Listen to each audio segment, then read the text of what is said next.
Welcome to Stories with Steph. This story is called Curious Clownfish.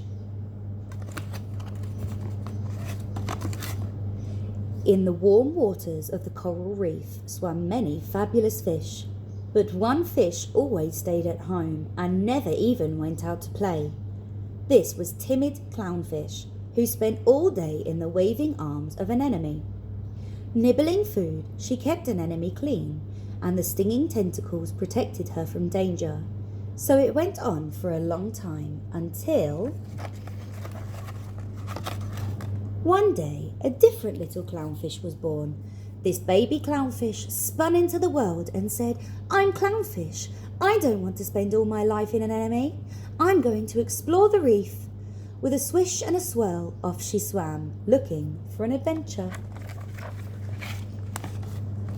She frisked through the pool, past Blue Sea Star, past fans and fingers of coral. Then suddenly she saw Slinky Sea Slug waving and dancing through the water. "I'd love to dance like that," she thought, and swam up close to join in. But the water near Sea Slug tasted horrible, so Clownfish quickly swam off again.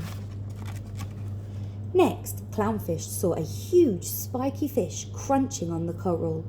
"Poor thing, he looks sad," she thought. "I'll cheer him up." And she swam close to give him a clean.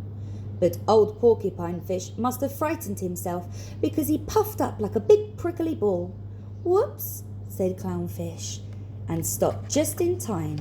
She didn't want prickly lips. "Is anyone friendly?" Clownfish was wondering, when Spotty Fish sailed by with her babies. "Ah!" thought Clownfish, "can I come too?" And she tagged along, playing with the little ones. Just as she was thinking, "This is fun," Spotty Fish hurried them into the coral. When Clownfish looked to see what the trouble was, she saw fiery dragonfish gliding along with her long spines waving. She was quite a pretty sight, but the little fish were all dashing to hide, and soon Clownfish saw why. One poor fish was stung by a spine and instantly rolled over dead. Dragonfish gobbled him up in one mouthful and floated on by. Clownfish was frightened by Dragonfish and knew she had to take care. She left Spotty Fish and swam around looking for a place to rest. A big empty shell looked all right, and she was just about to swim in when out shot the claws of a crubby old crab. Clownfish escaped with a scratch on her tail. Spiralling slowly through the water, Clownfish came upon Sweetlips. She could hardly believe her eyes, for dancing in and out of his mouth were two little blue streak cleaners, keeping Sweetlips clean. "That's what I do for an enemy," she cried. "Please, please can I help?" But she never began her cleaning job because suddenly Cuttlefish was there.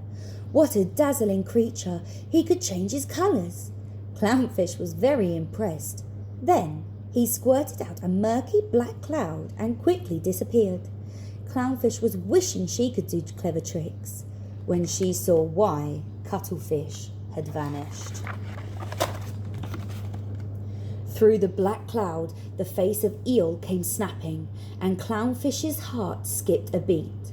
Eel was looking right at her. She knew it was time to go. She turned and swam, but was so scared she didn't know how to go straight.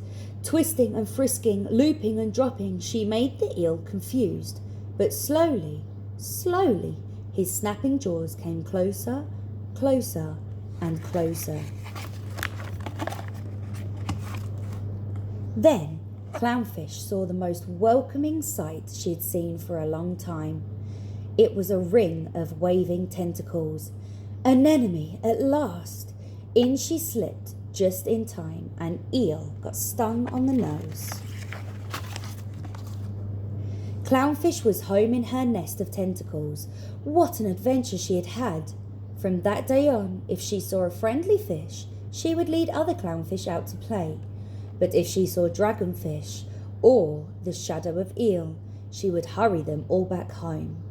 And so it was that lives the clownfish, were never quite the same again. The end.